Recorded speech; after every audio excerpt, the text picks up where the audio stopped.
음악을 들으니까 우리가 지금 왠지 모르게 굉장히 은밀한 얘기를 해야 될 것 같다는 생각이 막 드는데요. 예. 그런데 은밀한 얘기가 아니라 젊은 청년의 패기로 화끈하게 정치 현안에 대해서 솔직하게 얘기를 나누는 그런 시간입니다. 자, 여의도 청년 정치인데요. 제가 방금 말씀드렸죠. 지금 이 자리에 스튜디오엔 두 분 나와 계십니다.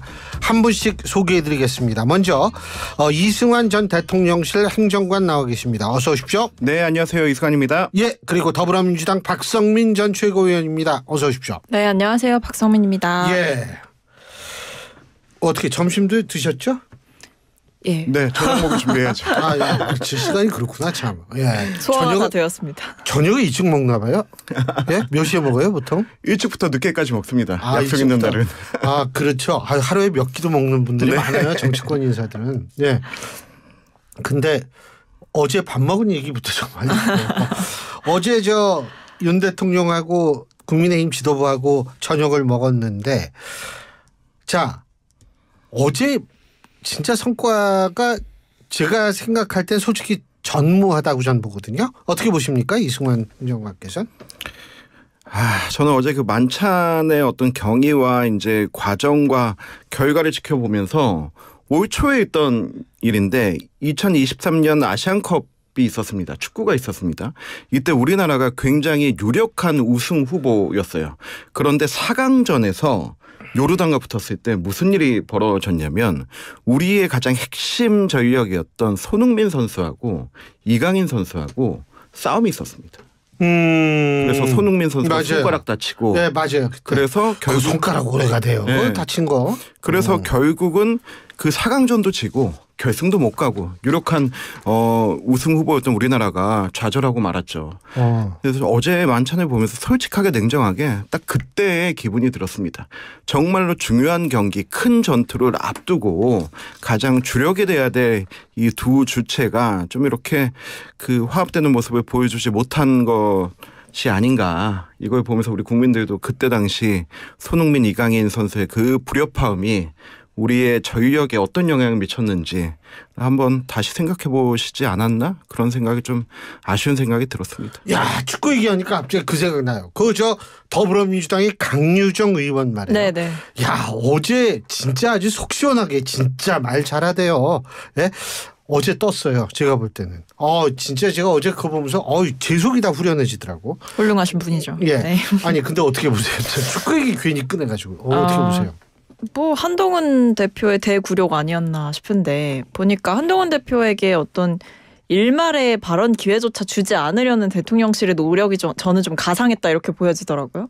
대통령실에서 이제 원래 불러서 만찬하고 이러면 사실 통상적으로 술을 마시든 안 마시든 건배사를 할 기회를 준다든지 어떤 공개적인 발언을 할 수 있는 기회를 주는 게 기본적인 예의잖아요. 뭐 본인도 준비해 갔다는 얘기가 있더라고요. 그리고 뭐 심지어 좀 일찍 가셨다는 얘기도 있어요. 20분 일찍 뭐 일찍 가서 약간 조금이라도 어떤 얘기를 해보려고 말이라도 붙여보려고 이제 한동훈 대표는 안달복달했던 것 같은데 그게 뭐 전혀 통하지 않았던 전략이었다. 보니까 뭐 오미자차 준비했다 하면서 건배사할 기회는 없었고 뭐 대통령이 돌아가면서 이렇게 한 말씀씩 또는 한 대표 한 말씀 하시죠. 이런 통상적인 인사도 없었다라고 하는 걸 보면 결국에 어제의 만찬은 뭐 빈손 만찬이다. 이걸 넘어서서 그냥 대통령의 원맨쇼였고 한동훈 대표는 들러리였다. 이렇게 보입니다. 자, 근데 이게 사실은 뭐 지금 이제 크게 얘기가 두 가지가 있어요. 하나는 뭐냐면 친윤 쪽에서는 한동훈 대표가 얘기하려면 얼마든지 얘기할 수 있었다. 그 얘기를 꺼내면 되는 거니까 본인이 얘기 안 꺼냈다 이런 측면이 있고 다른 쪽에서는 아까 말씀하신 대로 뭐 만찬상 한 번이라도 기회를 줬어야 되는 거 아니냐 이런 얘기도 있고 이런데 그 한동훈 대표가 거기에서 사실 그런 얘기 꺼내기가 힘들잖아요. 이게 사실 얘기 꺼내는 건 두 개거든요. 그게 하나는 의정 갈등 문제고 다른 거는 김건희 여사 문제인데 아니 다 밥 먹고 있는데 갑자기 제가 얘기할 게 있는데 이렇게 나오기는 힘든 거 아니겠어요? 어떻게 보세요?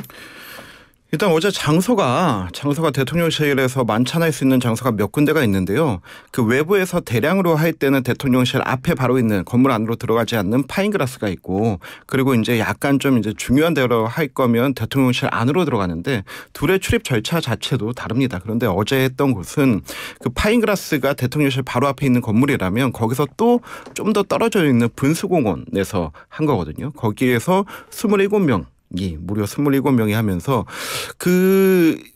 발언 기회가 주어졌다 혹은 발언을 신청했다 하더라도 그런 분위기에서는 그런 중요한 얘기가 좀 나오기 어려웠을 거다라고 생각을 하고요.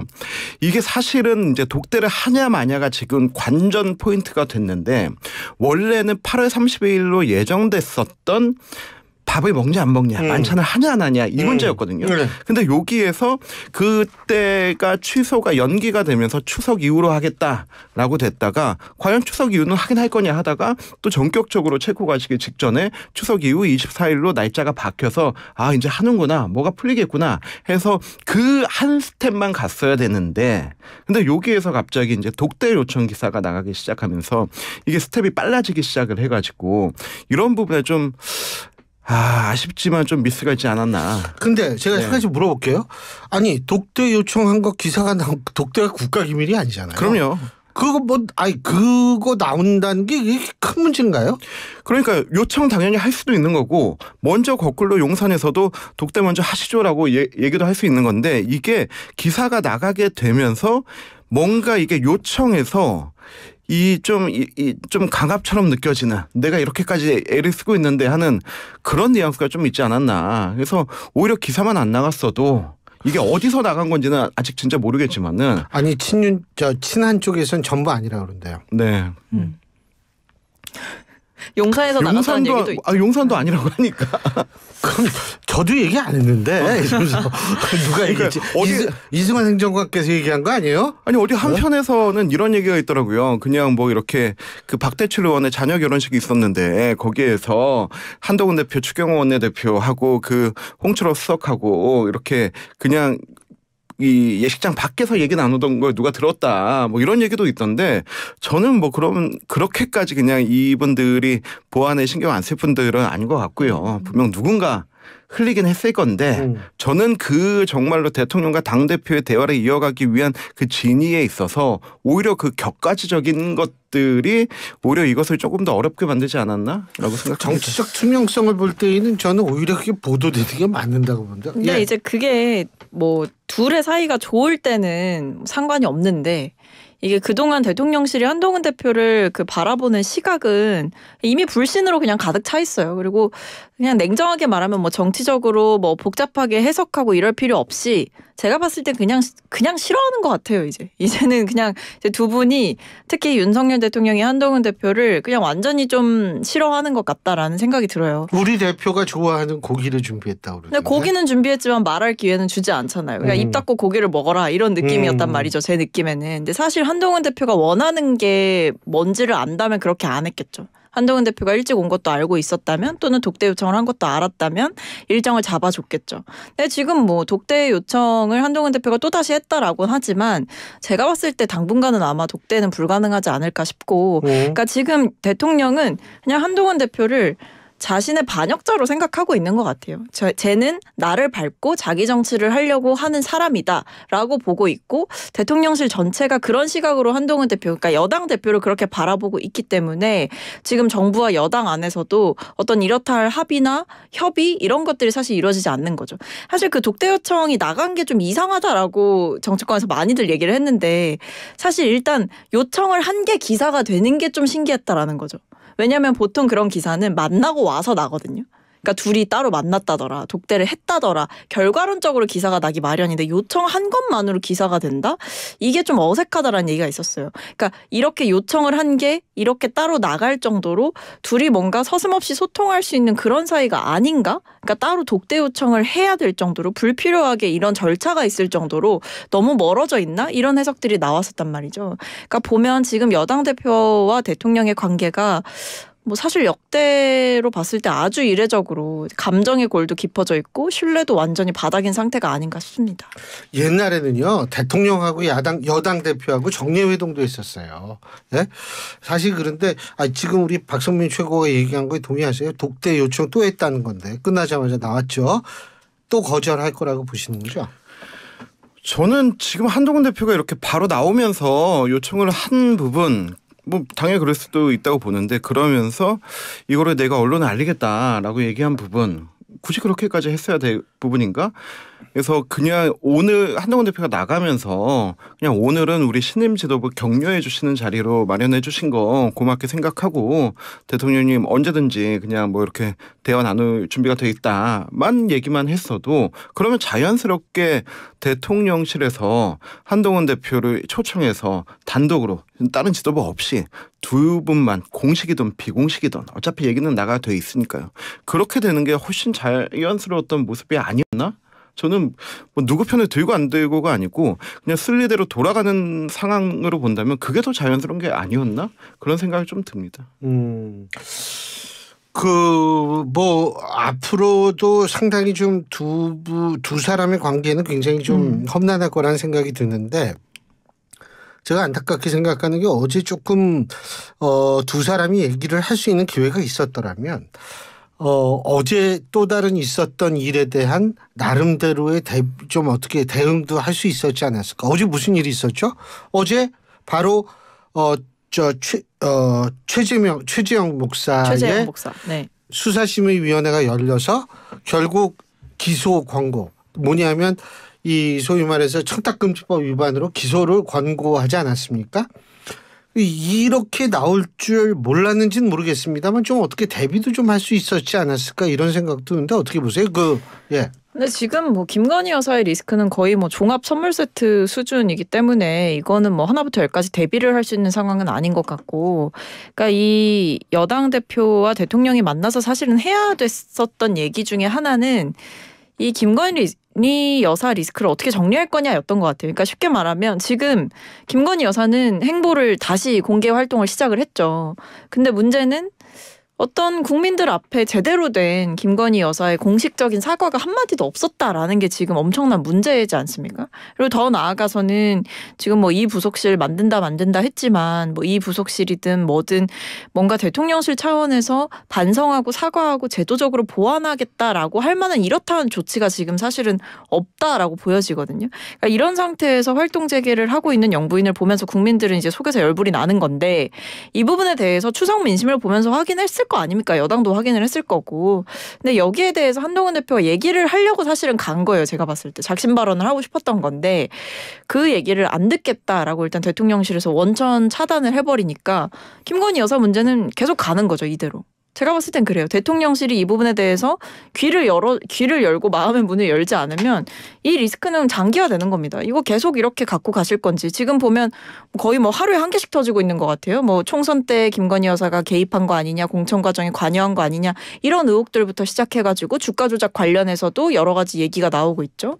최근에는 그 이종호 대표인가요? 그 주가 조작 공범으로 집히는 그분이랑 뭐 따로 통화한 것도 지금 또 나오고 있잖아요. 여기에 더해져서 명품백 문제 검찰이 털고 가려 했는데 안 됐고 악재가 겹치고 있는 형국인데 이거를 사과 안 하고 이렇게 그냥 뭉개고 넘어간다? 심지어 여당 대표의 건의조차 무시한다? 이렇게 해서 저는 정권 유지가 가능할까라는 의문이 있습니다. 어떻게 보세요? 저는 김건희 여사 리스크라고 하면서 지금 뭐 여러 가지가 나오고 있는데요. 정말 여태까지 중에서 제대로 증명되거나 된 그런 부분이 없습니다. 지금 공천 개입 문제도 김영선 의원 얘기 뭐 계속해서 나오고 있고 뭐 김대남 전 행정관 얘기 나오고 있는데요.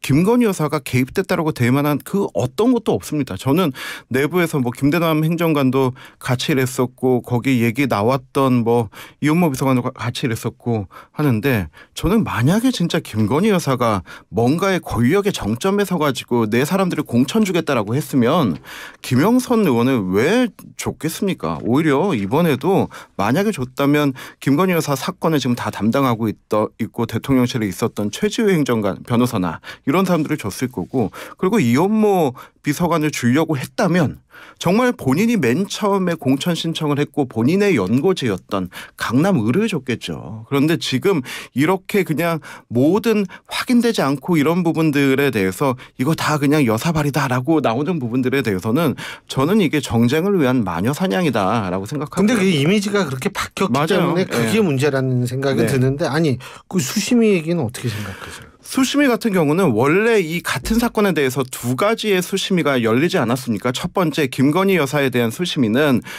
이현석 검찰총장이 직권으로 한 거고 만장일치로 기소하지 않는 걸로 나왔습니다. 수사 결과를 그대로 받아들인 거죠. 그런데 여기에 최재형 목사에 대한 부분은 15명의 수심위원 중에 8대7로 갈려졌는데요. 제가 이 취재 많이 해본 사람들하고 안에 있었던 사람들 얘기를 들어보니까 이게 직무 관련성이 인정된다 안 된다를 가지고 싸운 게 아니더라고요. 직무 관련성이 인정된다 안 된다에 대한 의견도 있었지만은 그리고 여기에 아예 반대표는 아예 직무 관련성에 요건이 안 되니까 이거는 그냥 원래대로 가야 된다라고 하는 의견이 8시간 동안 토론을 하면서 굉장히 붙었다가 이렇게 복잡하니까 법원의 판단을 받아보자라고 하면서 마지막 그 한 표가 넘어가게 된 그 내용이고요. 저는 이 수심위가 당연히 권고사항으로 되겠지만은 같은 사안에 대해서 김건희 여사에 대한 것과 그리고 최재형 목사에 대해 다르게 나왔으면은 이제 검찰총장의 판단이 어떻게 나올 것인가 이걸 좀 지켜봐야 되고요. 민주당에서는 이 수심의 결과를 가지고 이것 봐라 이렇기 때문에 당연히 기소해야 되는 거 아니냐라고 얘기하는데요. 이게 이 과정에서 8대7의 치열한 과정이 나온 것 이 부분에 대해서 왜 그런 그 경위가 있었는지를 생각해 봐야 될 것 같고 이 수심의 결과를 이렇게 신봉하듯이 하면서 얘기하는데 제가 의아한 거는 지난 7월 달에 최상병 사건 관련해서 경북경찰서가 수사를 다 끝내고 수심위를 열었습니다. 이 똑같은 절차를 거쳐서 열었는데요. 이때 당시에도 그때 임성근 사단장을 9명의 그 기소 의견 됐던 사람들 중에서 경찰이 한 대로 임성근 사단장을 포함한 3명을 제외하고 6명으로 하는 게 맞다라고 수심위가 경찰의 수사 결과 그대로 수심위가 그대로 의결을 했거든요. 근데 그때 당시에는 민주당에선 난리도 아니었어요. 수심위 공수처에 고소한다 그러고 명단 다 까라 그러고 난리도 아니었는데 그때 수심위는 믿지 못하고 지금의 수심위는 이 한 표 차이로 이 어긋난 이 수심위에 대해서 이거 특검해야 된다라고 밀어붙이는 거는 정치 공세라고 보여집니다. 근데요, 검찰이 어떻게 할 것 같으세요? 이게 원래 이제 머리가 아프겠죠 이제. 수심이 결과를 사실 받아들이는 경우가 네. 거의 대부분이죠. 예. 그리고 이거를 거스른다고 하면 엄청나게 튼튼한 논리가 있어야 되는데 그 논리가 없죠 지금. 어떻게 그 논리를 짜맞출 수가 있을까요? 왜냐하면 준 사람에 대해서 사실 저는 그 수심위의 상황도 웃겼어요. 이 검찰 측에서 최재형 목사가 건넨 그 가방이라든지 고가의 선물들 이런 것들이 그냥 단순한 선물이었다. 친분에 의한 또는 만남을 위한 그냥 단순한 선물이었다. 이렇게 옹호를 하고 변호를 하고 검찰이 나서서 근데 오히려 최 목사 측에서는 어떤 이유로 청탁을 했고 어떤 내용으로 청탁을 했는지를 세세하게 밝혔고 보니까 이제 아직 공개되지 않았던 녹취록 같은 것도 영상 같은 것도 이제 그 자리에서 틀었다라고 하더라고요. 그러니까 그런 걸 보면 이 청탁의 목적성이 굉장히 분명했고 그 근거들이 확실하게 존재한다. 그렇기 때문에 저는 이런 그 기소의 결과가 나왔는데 문제는 김건희 여사한테는 불기소를 하라고 하면서 준 사람한테만 기소를 권고를 하게 되는 게 이거 자체가 굉장히 모순적인 상황이 아닌가. 그래서 지금 검찰 입장에서는 원래는 그냥 불기소 이렇게 나와서 딱 털고 가면 그만인데 그게 아니라 한쪽에서 뭔가 걸려버리니까 여기에 대해서 결국에 저는 침묵이 길어지든 아니면 정말 이 문매 맞을 것을 각오하고 그냥 불기소로 밀어붙이자 이렇게도 갈 수 있을 것 같아요. 최근에 검찰의 움직임을 보면 어떤 검찰이 공정한 사법적인 기관으로서의 역할을 한다라기보다는 정권에 유리한 것들을 획득하는 데 치중하고 있는 그런 정치적인 집단으로 저는 보여지기 때문에 아마 이번에도 국민들의 여론과 관심과는 상관없이 김건희 여사에게 유리한 쪽으로 결국에는 결론을 내지 않을까. 결국엔 대통령을 꺾지 못하지 않을까. 이게 제 생각입니다. 근데 사실은 정당은 이제 여론의 최첨병에 있는 존재 아니겠어요? 국민의힘 같은 경우에는 일단 대통령과의 독대도 안 되는 상황에서 이런 문제 자꾸 터지면 이걸 어떻게 수습할 수 있는 그런 입장도 아니고 아주 곤혹스러울 것 같아요. 말씀 주신 대로 이게 법리적 문제와 또 이제 국민 여론의 문제는 감정의 문제니까 이 부분은 항상 같을 수는 없죠. 그래서 저도 그렇고 우리 지난 전당대회 때 당대표 후보로 나왔던 4명 모두 그렇고 이 부분에 대해서는 여사의 입장 표명과 사과가 필요하다라고 했습니다. 그래서 그런 부분에 대해서는 좀 용산이 조금 더 귀담아 드려야 된다라고 생각하고요. 그리고 이번 최재형 목사의 수심위가 굉장히 복잡하게 비춰지지만은 간단합니다. 이게 직무 관련성이 있는 사람에게 청탁의 목적으로 이걸 주었느냐 안 주었느냐라고 하는 거거든요. 그런데 여기에서 최재형 목사 이 수사 원래 원료였던 수사 과정에서는 직무 관련성이 없었고 청탁의 대가가 아니다라고 한 거고 김건희 여사의 수심위에서는 이게 맞네라고 만장일치로 한 거고 최재형 목사의 수심위에서는 8대 7로 이게 나눠진 부분인데 근데 이게 단순히 검찰의 판단이 아니었습니다. 최재형 목사가 본인이 이 사건을 맨 처음 제보하고 그리고 서울의 소리에서 나와서 했던 방송들 그리고 그 이후에 여러 유튜브와 방송에서 했던 부분에 대해서는 이 부분에 대해서 본인이 분명히 얘기했던 영상들이 남아 있어요. 이거는 단순 선물이었고 관계를 만들기 위해서 한 것이었다. 그래서 이거는 나는 본인의 입장에서는 공익 목적으로 취재를 하기 위한 그 용도로 사용했다라고 한 부분이거든요. 이런 부분에 대해서는 명확합니다. 본인이 검찰 2차 조사 때였나요? 그때도 그렇게 직무 관련성과 연관이 없었고 청탁의 대가가 아니고 나는 관계를 맺기 위해서 준 거고 특히 화장품의 경우는 그 대통령 취임식 초대에 대한 감사의 선물이었다라고 얘기를 했습니다. 그런데 이거를 가지고 본인이 이제 와서 내가 청탁했다고 하는데 누가 아니라고 하는가? 라고 하는 부분인데요. 이런 부분은 여태까지 본인이 했던 말이 다 남아있기 때문에 저는 이게 기소가 다시 된다 하더라도 그 판단은 법원에서도 동일하게 내려질 거라고 생각을 합니다. 김건희 여사의 이 문제 정말로 지금 굉장히 오래 끌었고 이 부분에 총선에도 영향을 미쳤고 우리 당의 지지율에도 많이 영향을 미쳤는데요. 저는 법적으로 끝낼 거는 법적으로 끝내지만 국민 정서상의 또 도의상 끝내야 될 그런 절차들은 또 그 여사께서 결단하고 진행해야 되지 않을까 생각합니다. 법적인 해결과 정책적인 해결은 다르죠. 네. 근데 이게 지금 전 개인적으로 볼 땐 정책 해결이 조금 대통령실이 조금 그걸 등한시하거나 혹은 미숙하지 않나 이런 생각을 하긴 합니다. 그게 이제 대통령께서 그 여전히 검사의 DNA를 가지고 정치를 하고 있기 때문이라고 생각을 합니다. 뭐 김건희 여사에 대해서 유난히 이제 성역이 존재하는 것도 아주 일관된 문제라고 생각을 하고 여기에 대해서 검찰이 굉장히 머리 아플 지점은 이제 윤석열 대통령과 김건희 여사를 선택하면 국민들로부터 사실 이제 검찰이 하는 어떤 행위도 사실은 비판받기가 쉬워지는 거죠. 이제 검찰이 어떤 수사를 한다 또는 조사를 한다라고 했을 때 다 지켜보실 거 아니겠습니까? 뭐 이재명 대표에 대한 수사라든지 아니면 야당 인사들이 향한 수사라든지 이런 부분에 대해서 검찰의 정치적인 의도가 있는 거 아니냐라고 확신할 수밖에 없는 거고 그리고 그렇게 대통령이 강조하셨던 어떤 공정과 상식 이런 부분에서 스스로 검찰이라는 조직 자체가 이 나라에서 이 정권 하에서 그런 것들을 다 무너뜨리는 모습을 보여준다라고 하면 이게 과연 김건희 여사에 대해서 처벌이 이루어지지 않게 끝나는 게 과연 해피엔딩일 것이냐. 저는 그게 오히려 재앙의 시작일 것이다 이렇게 보고 있습니다. 자 그러면 요 얘기는 여기서 그치고요. 나머지 얘기는 2부에서 계속하도록 하죠. 신율의 뉴스 정면 승부 2부 시작합니다. 1부에 이어서 여의도 청년 정치 계속 이어갈 텐데요. 지금 스튜디오에는 이승환 전 대통령실 행정관, 박성민 전 더불어민주당 최고위원 두 분과 함께하고 있습니다. 자 이제 저쪽 얘기도 좀 해야죠. 일단 말이에요. 네. 호남 쪽으로 내려가기 전에 이재명 대표 2년 구형 예상하셨어요? 2년은 뭐 그냥 그 양형기준표상 최고 사항이라서 났으면 좋겠다라고 희망을 하고 있었죠. 예, 어떻게 보세요? 뭐 저는 뭐 구체적으로 예상은 하지 않았는데, 뭐 검찰이 좀 상식 이상의 수준으로 하겠구나라는 생각은 했었습니다. 아니 민주당이 좀 당한 것 같더라고. 너무 세게 나와가지고. 뭐 당황보다는 이제 분노하는 거죠. 굳이 따지자면 이제 열받는 거죠. 왜냐하면 이제 그 말씀하신 대로 그 죄목에서 사실은 가장 높게 구형할 수 있는 양형을 구형을 했기 때문에 이걸로 이렇게까지 한다고 이런 생각을 하시는 것 같습니다. 내부에서도. 근데 어쨌든 이제 여기에 대해서 이제 당의 총력을 집중해가지고 여론전도 펴고 이렇게 해야 되는데 갑자기 임종석 전 실장이 통일하지 맙시다. 이렇게 얘기가 나온 거예요. 어떻게 보세요?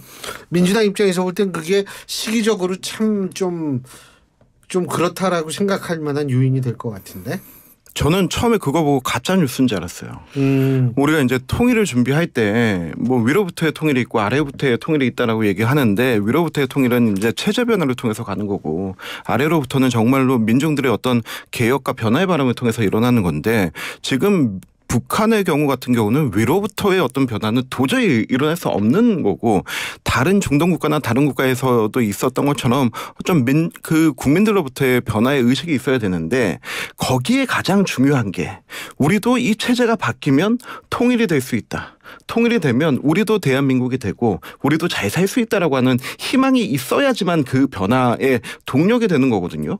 그런데 이거를 작년에 김정은 체제에서 이제 그 적대적 이국가 체제를 선언을 했어요. 그때 북한에 있는 그 주민들이 굉장히 충격을 받았다 그래요. 우리가 이제 저 체제가 바뀌어도 우리가 한국으로 우리가 이 추구하는 통일은 흡수통일 체제, 평화통일 체제니까 저렇게 되는 게 아니겠구나. 우리가 뭔가 또 다른 형태의 체제나 혹은 중국이나 다른 국가에 뭔가가 있겠구나라고 하는 그 동요가 있었다고 했는데 이거는 김정은 정권도 알고 있는 거거든요. 이 아래로부터의 변화에 대한 욕구가 올라오면은 우리의 체제에 큰 위협이 된다라고 하는 건데 이거를 우리가 같이 화답하듯이 받아가지고 이제는 한반도 2국가 체제입니다라고 하는 거는 그 희망을 품고 있는 북한 주민들의 정말 마지막 희망의 끈까지 잘라버리게 되는 거거든요. 어떻게 이것을 이렇게 동조할 수 있는가. 이게 정말 김정은 지금의 그 내부에서부터 민중에서부터 흔들리고 있는 북한도 스마트폰 보급 많이 되고 접견지역 가면 전화기 다 터지고 하면서 이제 세계가 어떻게 돌아가는지 알고 있는데 그거를 가장 두려워했던 김정은이 가장 하고 싶었던 말을 내부에서부터 해줬다라고 하는 부분. 저는 이 부분은 굉장히 비현실적이다라고 느껴졌고요. 정말로 임종석 실장이 무슨 생각인지 모르겠지만은 대한민국에서 이것을 반길 사람은 없다. 한반도 내에서도 김정은이 유일하다라는 생각이 들었습니다. 저는 뭐 이 부분에 대해서 김정은 위원장과 발맞춰가는 거 아니냐 이런 거는 과도한 색깔론적인 공세다라고 보고요. 왜냐하면 그 김정은 위원장이 이야기하는 그 두 국가론은 사실은 이제 전쟁까지 염두에 두고 있는 적대적 두 국가론을 얘기하는 거잖아요. 그리고 보면 확실히 그 움직임이 심상치 않다라고 느낀 거는 뭐 김정일 시대 때부터 있었던 어떤 뭐 여러 가지 통일과 관련된 유산들을 다 철거하거나 없애거나 삭제하거나 이런 식으로 이제 준비를 하고 있는 모양새. 걔네들은 헌법도 바꿨어요. 그러니까요. 준비하고 있는 모양새란 말이죠. 근데 결국에 이렇게 가고 있는 것은 일종의 좀 적대적인 충돌까지 염두에 두고 가고 있는 것 아니냐 이런 생각이 들어서 보면 그래서 결국에 이런 이야기가 두 국가론을 얘기하게 된 배경에는 저는 어느 정도 현실론적인 면도 작용을 했다라고 봅니다. 임종석 실장께서 뭐 김정은 위원장에게 동의한다 이게 아니죠. 왜냐하면 이분이 말씀하신 거는 이제 평화적으로 공존할 수 있는 방법에 대한 하나로서 제시를 한 거기 때문에 김정은 위원장의 발언과는 결이 좀 다르고요. 다만 앞서 말씀드린 대로 북한이 그렇게 태세 전환을 완전히 해버렸고 그것이 이제는 더 이상 과거로 돌이킬 수 없다라는 판단을 한 것 같아요. 뭐 문재인 정부 때 있었던 분들 중에서도 이 임종석 실장의 발언에 동의하는 분들도 꽤 있더라고요. 그러니까 보면 이제 더 이상 과거처럼 통일이라는 하나의 지향점을 가지고 같이 달려갈 수는 없는 관계가 돼버렸으니 여기서 우리가 그렇다면 그냥 윤석열 정부의 지금 스탠스처럼 그냥 적대적으로 내버려두고 오물풍선 하루에도 몇 개씩 이렇게 날라오고 이런 국면들을 그냥 방치하고 나아갈 게 아니라 이제 미국 대선도 곧 있으면 끝나지 않습니까? 그때 우리만의 담론을 좀 제시할 필요가 있다라는 현실론적인 접근이 저는 된 거라고 생각을 하고 있습니다. 근데 뭐 어쨌든 진보의 가장 중요한 핵심 개념은 저는 인권이라고 생각하는데 이 통일이라는 게 사실 뭐 별다른 게 아니라고 저는 봐요. 뭐냐면 지금 압제에 시달리고 있는 그리고 굶주림에 시달리고 있는 그리고 온갖 고문에 시달리고 있는 북한 주민들의 인권을 생각해서 통일을 얘기를 하는 건데 좀 그런 측면을 어떻게 해석하려고 하는지는 모르겠고 자 호남으로 가야죠. 곡성, 영광 어떻게 보세요? 이 영광대전이라고 지금 불리고 있죠. 여기에 대한 불씨는 먼저 조국 대표가 먼저 붙이지 않았습니까? 네. 조국 대표가 먼저 월세살이 하겠다라고 하면서 내려가가지고 온 동네 다 다니면서 하고 있는데 정말로 이게 이 뭐 4개의 선거라고 하지만은 왜 이렇게 두 당이 경쟁을 할까라고 보면은 저는 조국 대표의 이유가 큰 것 같아요. 조국 대표가 이제 모두가 다 알고 있지 않습니까? 이제 조금 있어서 이제 대법원 판결 나면은 곧바로 들어갈 거다라는 거 다 알고 있는데 본인이 없는 본인의 조국혁신당 예, 무엇을 남겨놔야 되는가? 본인이 어떤 이 중앙 이슈를 끌고 가고 어떤 그 비례대표의 한 당에 만들어낸 성과는 인정받지만 이 다음은 이제 내가 지역구까지도 이 내 영향력으로 내가 장악할 수 있다라고 하는 걸 남겨두고 가야지만 본인도 다음이 있는데 거기에 대한 하나의 발판이지 않을까. 그리고 또 하나는 민주당에 대한 아쉬움이 컸던 것 같다. 누가? 조국 대표가. 네, 조국 대표가. 왜 그러냐면 조국 대표가 딱 이제 총선 끝나고 민주당 한테 크게 바랬던 건 2가지였던 것 같아요. 우리 교섭단체 만들어줘라라고 하는 거. 그리고 또 하나가 한동훈 특검법 같이 해달라라고 했는데 민주당이 이거 2개 다 진짜 그 뭐 취급도 안 하고 있거든요. 이렇기 때문에 이제 나는 민주당한테 더 빚진 것도 없고 이제 나의 공백기 동안에 이 당을 장악하는 거는 계속 해야 되는데 내가 이거를 상징적으로 남기고 가겠다라고 하는 게 조국 대표로부터 시작이 되었고요. 이재명 대표도 여기 가서 이제 또 올인하고 있지 않습니까? 근데 이거를 보면은 이재명 대표는 또 왜 이렇게까지 뭐 당의 명운이 걸렸다 할 정도로까지 이렇게 하는가라고 보면 딱 1년 전 이맘때 정말로 그때는 이 정치 상황이 완전 다르지 않았습니까? 근데 민주당이 살아나고 이재명 대표가 살아난 2가지 사건이 이재명 대표의 그 체포동의안이 부결되고 그리고 강서 선거 이기고 라고 한 이 2가지였거든요. 거기에서부터 우리는 확 하락세 내려가고 그렇죠. 민주당은 상승세로 올라갔는데요. 지금 그때 1년 전의 상황과 지금의 상황이 저는 이재명 대표가 똑같이 인식하고 있다. 잘못하면 그러니까 강서구청장 선거에 민주당판이 되면 민주당이 곤란해진다 이 말씀이시죠? 그러니까 그때 그 강서 선거를 전국 선거로 봤던 그 민주당을 그렇게 임해서 이겼고 또 하나 그때 당시에 이재명 대표의 절대절명의 위기 구속되느냐 마느냐의 문제지 않았습니까? 근데 지금도 그 사법 리스크가 11월 15일에 1심 판결이 어떻게 나오느냐 이 2가지가 있는데 이 2가지를 다 넘어야 된다라고 하는 그 절박함 이 2 대표의 다른 이유에서 나오는 이 절박함이 지금 뭐 그 영광대전을 뜨겁게 만드는 것 같습니다. 어떻게 보세요? 저는 일단 이 구도 자체가 조국혁신당이 손해볼 것 없는 싸움이기 때문에 모든 걸 던질 수 있다 이렇게 보고 있어요. 좀 더 구체적으로? 그러니까 예를 들면 사실은 호남에서 지금 이 선거가 치러지는데 이제 일단 조국혁신당이 내려가서 한 달 살이를 하겠다 이렇게 하면서 모든 걸 사실상 바치고 있잖아요.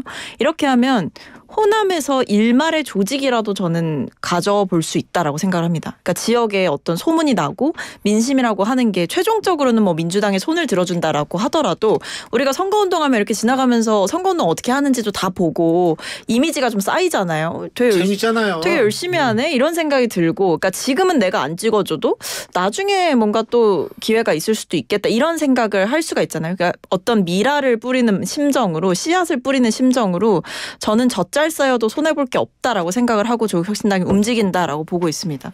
그리고 한편으로는 어쨌든 지금 이 호남에서의 싸움이기 때문에 민주당 핵심 지지층을 얼마나까지 포섭해 오느냐 이게 지금 키잖아요. 그렇기 때문에 당연히 관심이 집중이 되고 사실은 뭐 총선 때 성적이 굉장히 좋긴 했습니다만 이제 교섭단체가 아니다 보니까 이제 국회에서 주목받기는 어려워요. 조국혁신당이. 근데 지금 이 선거 국면에 좀 전력 투구를 하면서 조국혁신당의 발언권이 중앙 무대에서 좀 세지고 있는 거죠. 언론을 통해서도 그렇고 그런 면에서 정치적인 존재감도 확인하는 효과를 낳을 수가 있다.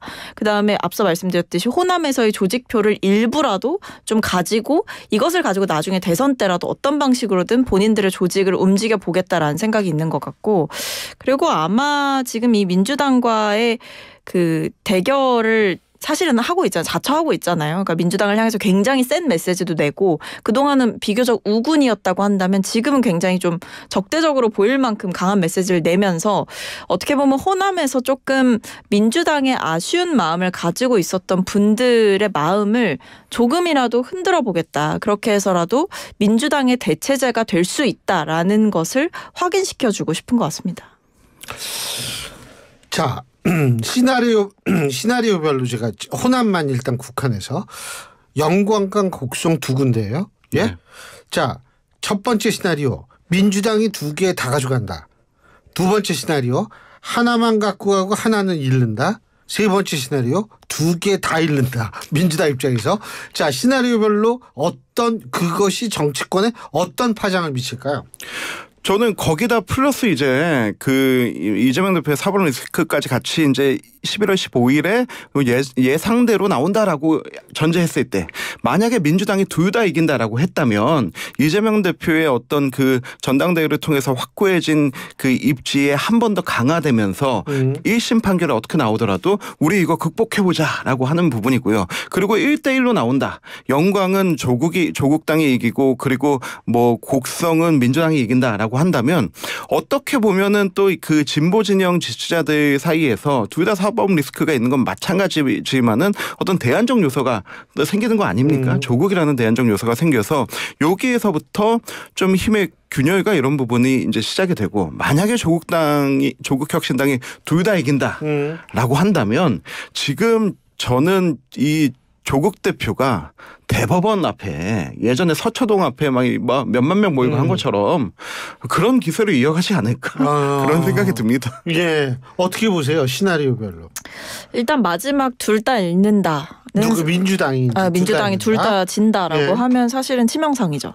저는 그 부분은 뭐 오히려 사법 리스크보다도 더 이제 호남이 민주당에게 돌아섰다라는 어떤 객관적인 지표를 얻게 된다면 그거는 지금의 지도 체제에 상당한 상처를 줄 수 있는 부분이라고 생각하고 저는 지도부도 그것을 느끼고 있기 때문에 민주당에서도 적극적으로 움직이고 있다라고 생각을 합니다. 근데 하나는 얻고 하나는 잃는다. 사실 이것도 저는 좀 상처가 클 거라고 생각을 해요. 왜냐하면 하나라도 그거 워낙 그렇죠. 호남이기 때문에. 네네, 호남이기 때문에 그 한 개라도 잃었을 때 다가오는 정치적인 그 해석과 상처 이런 것들이 저는 얕지 않을 것 같다. 그렇기 때문에 오히려 지금 보면 민주당도 총력전을 저는 시작한 거라고 봐요. 일부 대표 들어갔잖아요. 그렇죠. 그리고 뭐 일부 최고위원들 중에 뭐 한준호 의원이라든지 이런 분들도 이제 뭐 한 달 살이 한다라고 하고 있습니다. 그래서 보면 결과적으로 제일 좋은 건 한 달 살이가 아니라 두 주 살이 아니에요. 네. 근데 이제 결과적으로 보면 이제 둘 다 얻는 게 가장 좋기는 하죠. 근데 여기서도 저는 좀 눈여겨봐야 되는 건 그 표 차이가 얼마나 날 거냐 그거일 것 같아요. 그러니까 네. 아까 말씀드렸던 조국혁신당은 사실 다 이긴다 이 생각보다도 젖잘싸라도 하면 조국혁신당의 존재감이 본전은 얻는다. 한 단계 더 뛸 수가 있는 거거든요. 왜냐하면 가능성을 확인하는 거잖아요. 그러니까 이게 무난하게 압승을 민주당이 한다라고 하면 사실 조국혁신당의 과욕이었다라고 평가를 받겠지만 왜냐하면 그렇게 해석이 되겠죠. 호남에서 만약에 조국혁신당이 뭐 사실 유의미한 결과를 못 거뒀다라고 하면 조국혁신당이 욕심낸 거에 대해서 냉정하게 심판받은 거다 이렇게 하겠죠. 근데 왜냐하면 조국혁신당 자체가 민주당 지지층을 공유했기 때문에 이길 수 있었던 거 아니냐 이렇게 해석을 할 수가 있는데 그게 아니라 표 차이가 만약에 좀 적고 민주당이 압승할 거라 생각했는데 그건 아닌 아슬아슬한 승리였다라고 한다면 호남이 왜 민주당으로부터 조금씩 멀어졌는가에 대한 아마 심층 분석이 들어가지 않을까요? 근데 저는 이 싸움의 양상 자체가 지금 가장 큰 문제가 영광에서 뭔가 선거가 있다라고는 온 국민이 이제 다 알고 있는데 후보가 누군지 몰라요. 조국 대표하고 원래 이재명 대표만 하는데 강서구청장 선거 때도 후보 잘 몰랐어요. 그런데 저는 그래서 도대체 안에서 어떤 선거를 하고 있나 봤더니 지금 조국혁신당의 후보로 나선 장현이라는 후보가 원래 민주당에서 활동을 하다가 본인의 가장 큰 경쟁자였던 전임 무소속으로 그 군수를 했던 그 장세리라는 후보가 경선 대상이 되자 이 사람이 그 정가가 두 개 있더라고요. 나는 이렇게 그 정가 있고 이런 사람하고 경선할 수 없다라고 하면서 조국당으로 가게 된 거예요. 근데 이게 그냥 상식적으로만 따져가도 1심 판결 앞두고 있는 당대표 밑에서 이제 곧 대법원 판결 받을 당대표로 가면서 정가 있는 사람과 경선할 수 없다라고 간 것 자체도 굉장히 웃기는 일이고 두 번째로 이 사람들의 핵심 공약이 뭔가를 봤더니 일단 민주당 후보가 먼저 제가 당선되는 즉시 100만 원 드리겠습니다 이겁니다. 국민지원금 100만 잠깐만. 예. 돈을 주겠다고요? 그거 선거법 위반 안 걸리나? 당선 즉시 만약 그런 얘기 진짜로 했다면 보도가 나가서 국민행복지원금으로 또 이게 그 지원금으로 100만 원 드리겠습니다 하니까 조국혁신단 후보가 저는 120만 원 드리겠습니다. 묻고 네. 또 간다. 근데 제가 이게 봤더니 영광군의 인구가 5만이에요. 이거 100만 원씩만 줘도 500억이고요. 그리고 500억, 600억을 그냥 바로 줘야 되는데 여기 재정 자립도가 10% 정도밖에 안 되는 데거든요. 근데 양당의 대표들이 다 내려가가지고 당력을 총 쏟아붓는 이 선거에서 현금 살포 말고는 할 얘기가 없는가? 저는 민주당 이 호남에서 이런 선거 전략 캠페인으로 하면서 민심을 얻겠다고 하는 것 자체가 슬픈 정치하는 현실 같습니다. 좀 그러네요. 많이 이게. 근데 뭐 그 부분만 공약으로 내세웠거나 행복 지원금이네요. 단일 공약이거나 뭐 그런 상황도 아니기 때문에 뭐 그렇게만 보시는 거는 좀 그냥 공격하시기 위해서 그렇게 보시는 것 같고, 오히려 지금 이 재보궐선거 국면에서 뭐 인천이라던가 부산도 재보궐선거가 치러지는데 여기에 대해서 이제 국민의힘은 그렇다면 무슨 전략으로 무슨 메시지로 임하고 있는가, 저는 그 부분도 궁금해요. 전략이죠. 조용하게 이기겠다, 조용하게 이겨보겠다 이건 것 같은데. 아니고 제가 볼 때는 여러 가지 상황을 가정을 해가지고 조용하게 가는 거예요. 어쩌면 지금 재보궐선거를 신경 쓰지 못할 정도로 당이 엉망이라 그런 걸지도 모르겠어요. 그리고 만약 거기서 막 총력을 많이 지면은 강서구 제2의 강서구청장 선거 될 수도 있어요. 저는 부산을 좀 눈여겨봐야 된다고 생각해요. 그런 맥락에서.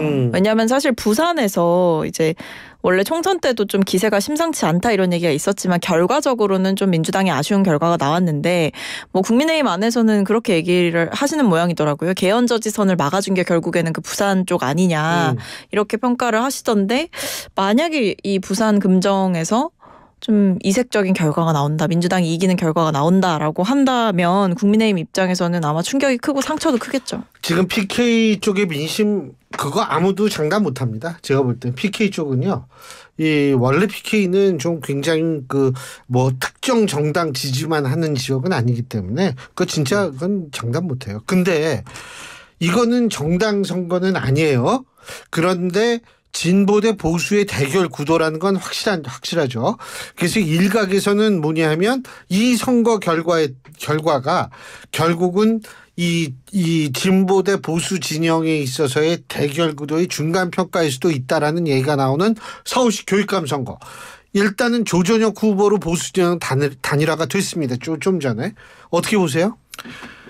저는 이번 단일화된 거는 정말로 천만다행이고, 그나마 우리 당을 넘어서 보수 진영에서 좀 면살릴 수 있는 마지막 기회 하나를 잡았다라고 보고 있고요. 여태까지 여러 번 선거에서 이길 수 있었지만 단일화가 안 돼서 된 부분인데, 그런데 이 선거가 조전혁의 승리가 될 것인가, 보수 진영의 승리가 될 것인가, 혹은 윤석열 대통령의 승리, 한동훈 대표의 승리, 오세훈 서울시장의 승리.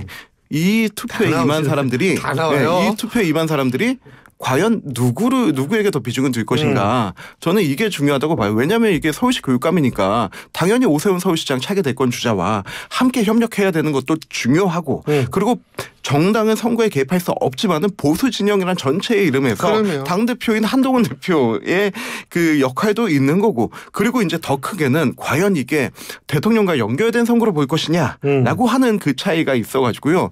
저는 매우 미묘하고 진지하게 보고 있습니다. 좋아서라기보다는 둘 중에 누가 더 심판을 받아야 된다라고 생각해서 그쪽으로 별로 안 줄 수는 있는 거죠. 어떻게 보세요? 지금 뭐 보면 이게 단일화 작업이 진행이 되고는 있는데, 또 단일화 작업과는 별개로 뭐 나는 거기에 승복할 수 없다 또는 참여하지 않겠다 이런 의사를 밝히는 후보들이 뭐 진보 보수 할 것 없이 지금 다 등장하고 계셔가지고, 보니까 추정치로 보면 최대 뭐 9명까지도 등록할 수도 있겠다 이런 얘기가 나오고 있어요. 그래서 사실상 선거 자체가 어떤 유의미한 논쟁이나 경쟁이 오가기보다는 굉장히 혼탁해질 우려가 있다. 저는 좀 걱정이 되는 부분이 많습니다. 아니, 교육감 선거가 이게 은근히 상당히 말들도 많고 이 선거도 굉장히 복잡한 메커니즘의 선거예요. 그래서 이 부분이 어떻게 될지도 저는 한번 지켜볼 필요는 있다고 봅니다. 오늘 두 분 말씀 여기까지 듣죠. 고맙습니다. 감사합니다. 예, 지금까지 이승환 전 대통령 실행정관, 박성민 전 더불어민주당 최고위원 두 분과 함께했습니다.